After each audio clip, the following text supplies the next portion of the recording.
Olá, tudo bem? Vamos conversar hoje sobre a lei da gravitação universal de Newton. Uma curiosidade é que Newton desenvolveu essa lei durante uma quarentena, devido à pandemia causada pela peste negra entre 1665 e 1666. Newton se isolou na fazenda da sua família, onde teve tempo suficiente para desenvolver várias teorias, entre elas a da gravitação universal. Sabe aquela história do Newton ter visto uma maçã caindo e, a partir disso, desenvolver a teoria da gravitação? Então, é sobre ela que vamos conversar hoje. Logicamente que não se sabe, né, se a maçã foi verdade ou não. Muitos acreditam que sim, que Newton realmente viu uma maçã caindo na fazenda da sua família durante essa quarentena. Logicamente que não caiu na cabeça dele, ou pode ter caído. Isso ninguém sabe da verdade. Agora, o que ninguém tem dúvida é que as teorias e as leis de Newton, não só na parte da física, mas também na parte da matemática, que foram desenvolvidas principalmente durante essa quarentena, elas revolucionaram a história da raça humana, a ponto do ser humano acreditar que a ciência não tinha nada mais o que descobrir na natureza, que a ciência já estava toda desenvolvida. Logicamente que o Newton não pensou e não descobriu tudo sozinho ou tudo do zero. Newton se utilizou muito das observações do Kepler e de outros grandes cientistas. Tanto que são palavras do próprio Newton, que ele só conseguiu chegar em suas conclusões porque estava, abre aspas, apoiado em ombros de gigantes, fecha aspas. Afinal, qual é a lei da gravitação? Newton observou que sempre que temos dois corpos com uma certa massa, aqui eu coloquei esse corpo azul com essa massa M minúsculo e esse corpo laranja com essa massa M maiúsculo. Eles se atraem com uma força chamada de força gravitacional. Detalhes importantes sobre essa força é que ela é sempre de atração e constitui um par ação e reação, que é a terceira lei de Newton. Ou seja, a intensidade dessas duas forças vai ser sempre igual, mesmo se as massas forem diferentes. Agora, como vamos determinar a intensidade dessa força? Faremos sempre F igual a um G maiúsculo, utilize sempre G maiúsculo, tá? Vezes M, que é a massa de um dos corpos, aqui eu coloquei em azul, vezes M, que é a massa do outro corpo, que aqui eu coloquei em laranja, dividido pela distância entre os dois ao quadrado. Não se esqueça que está ao quadrado. Essa distância você vai medir de centro de massa até centro de massa entre os dois corpos. Então você vai pegar o corpo azul, encontrar o seu centro de massa, o corpo laranja, encontrar o seu centro de massa. Essa distância é de centro até centro. E aqui eu pergunto, para reforçar, eu vou encontrar um valor de força. Qual dos dois corpos sente essa força que eu encontrei? Os dois. Afinal, isso aqui é um par ação e reação. Eu utilizo as duas massas para encontrar um valor de força que é aplicada nos dois. A intensidade aqui da força é igual para os dois. Então fica aqui, né, matematicamente, a lei da gravitação universal de Newton. E esse G maiúsculo, né? O que ele representa?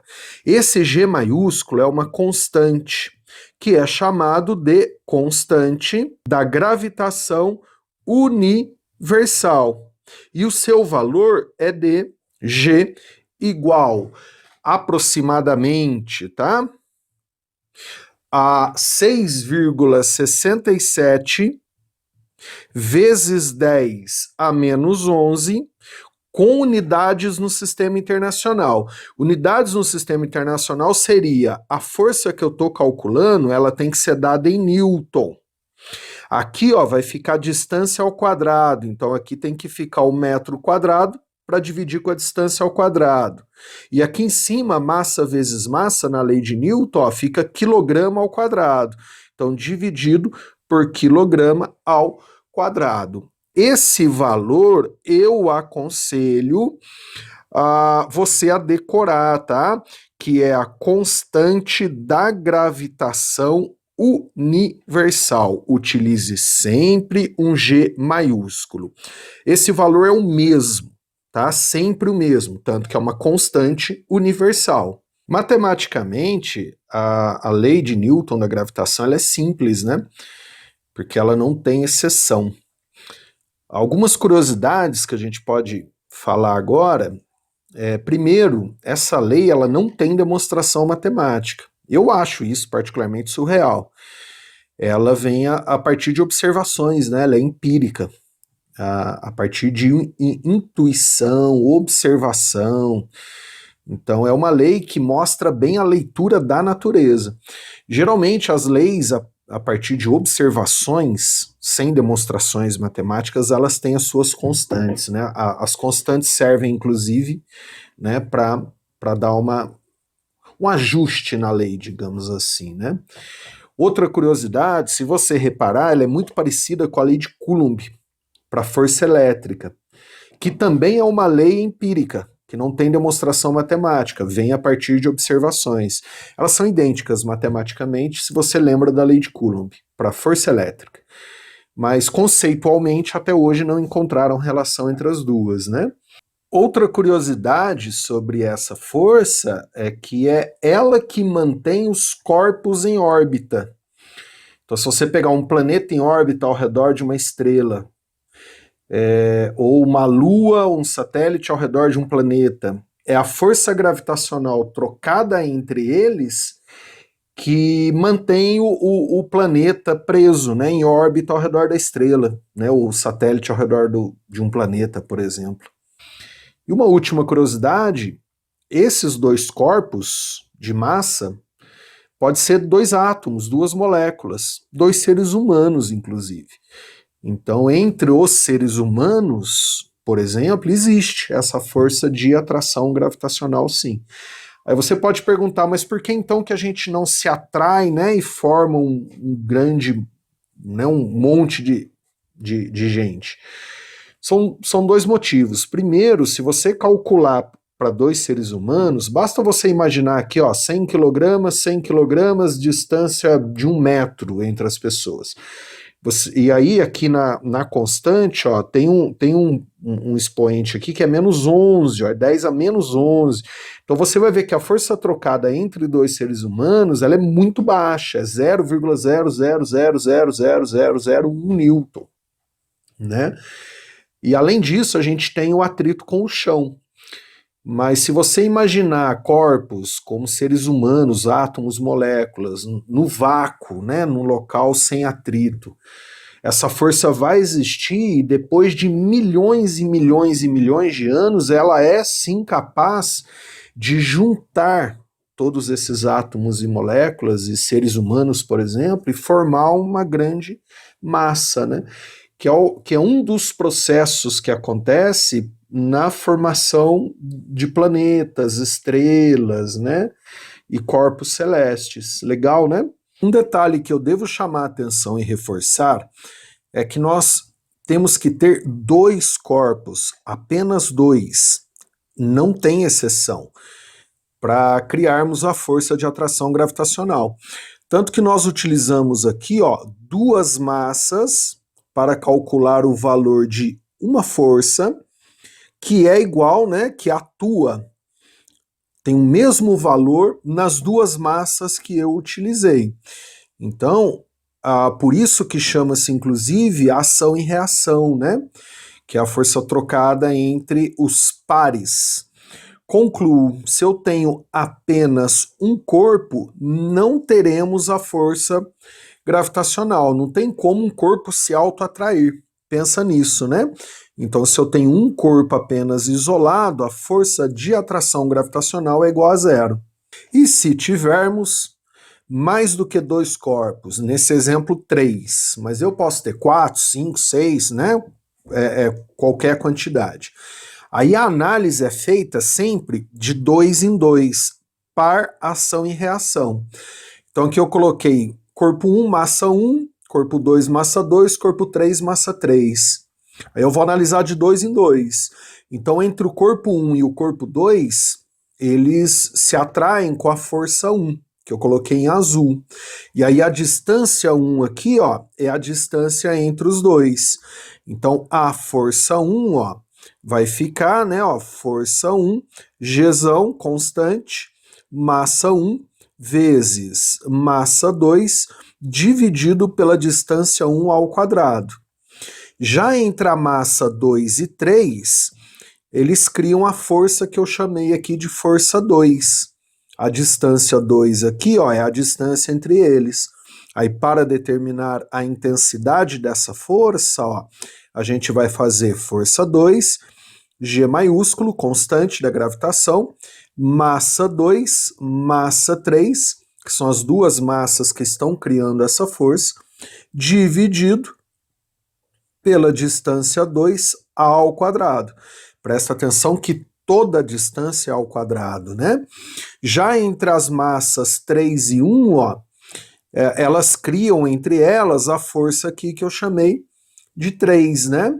Em laranja, a distância 3 é a distância entre elas, ó. Então, para a força 3, que está entre 1 e 3, ó, pelo meu desenho, né? A gente vai fazer força 3 igual a Gzão vezes massa 3 vezes massa 1, dividido pela distância 3 ao quadrado, ó, a distância 3 é a distância entre as duas. Repara bem que é toda a distância ao quadrado. E a força é sempre de atração. E se o exercício pedir a força resultante? Não se esqueça que força resultante vem do resultado da soma vetorial de todas as forças que atuam em um único corpo. Então, o resultado da soma vetorial de todas as forças que atuam em um corpo, aí a resultante é sobre um corpo, chamamos de força resultante. Voltando aqui, ó, no exemplo anterior, ó, se ele pedir a força resultante da massa 1, aí você só olha para a massa 1, como se só ela existisse, né? Não olha para as outras, e aí você soma vetorialmente as forças que atuam. O mesmo se ele pedir, por exemplo, a força resultante que atua na massa 3. Então, olha só para 3, ó.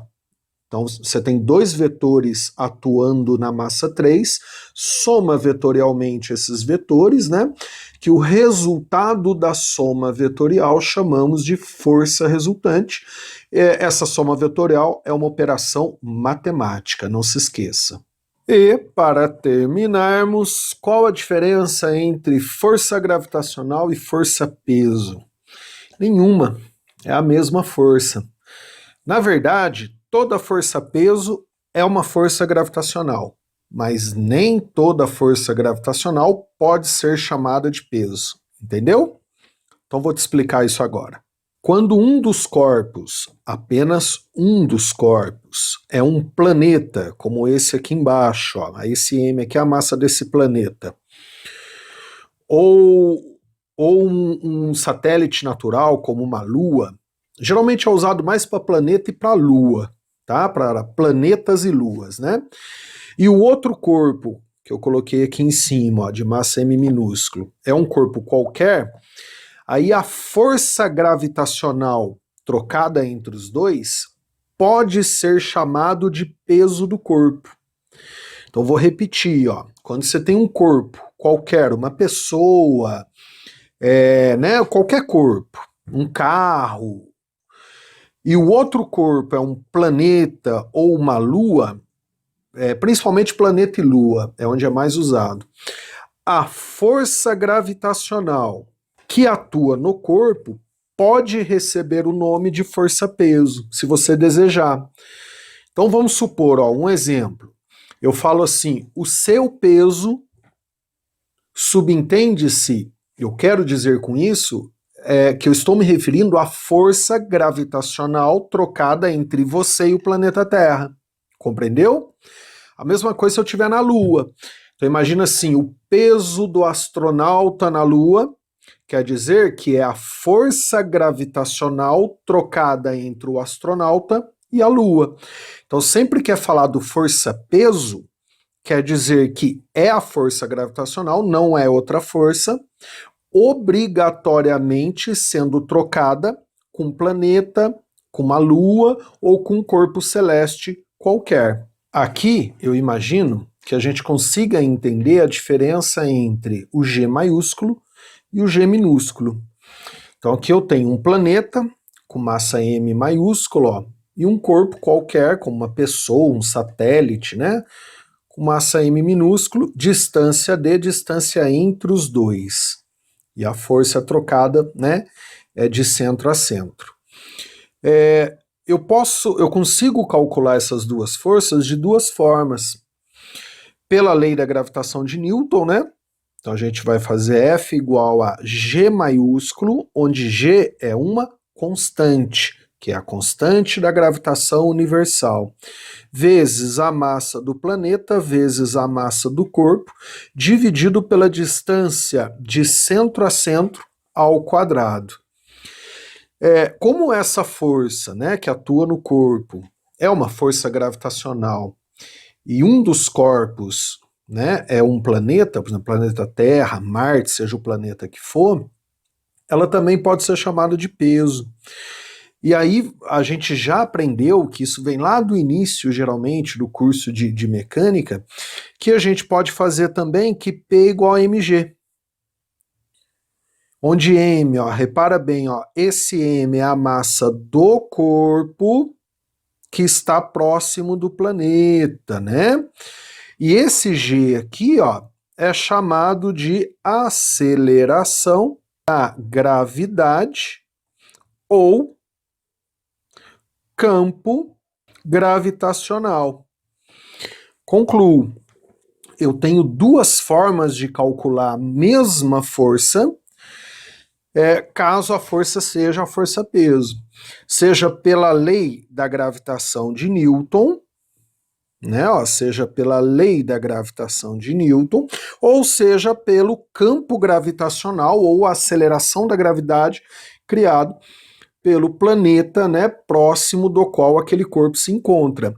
Aí não se esqueça, ó, esse G maiúsculo é uma constante, que é a constante da gravitação universal, como vimos hoje. E aí lá do começo do curso de mecânica, né, esse G minúsculo é chamado campo gravitacional ou aceleração da gravidade, que é o campo, né, aquela região ao redor dos planetas que o planeta tem capacidade de criar, né? Então aí você pode escolher, tá? Você está calculando, entenda, a mesma coisa. Outro detalhe, ó, aqui eu uso as duas massas e a distância de centro a centro. Aqui eu só uso a massa do corpo que está dentro desse campo gravitacional Gzinho.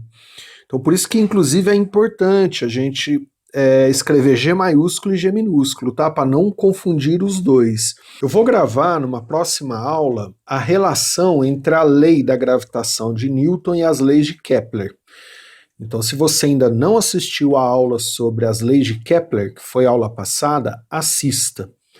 Que aí na próxima aula a gente junta e eu mostro de forma muito rápida uma relação entre elas que é muito legal, inclusive. Vamos parar essa aula por aqui, por conta do tempo, né? Espero que você tenha curtido mais essa viagem aí, mais essa aula, tá? Um abraço, bons estudos e até a próxima aula.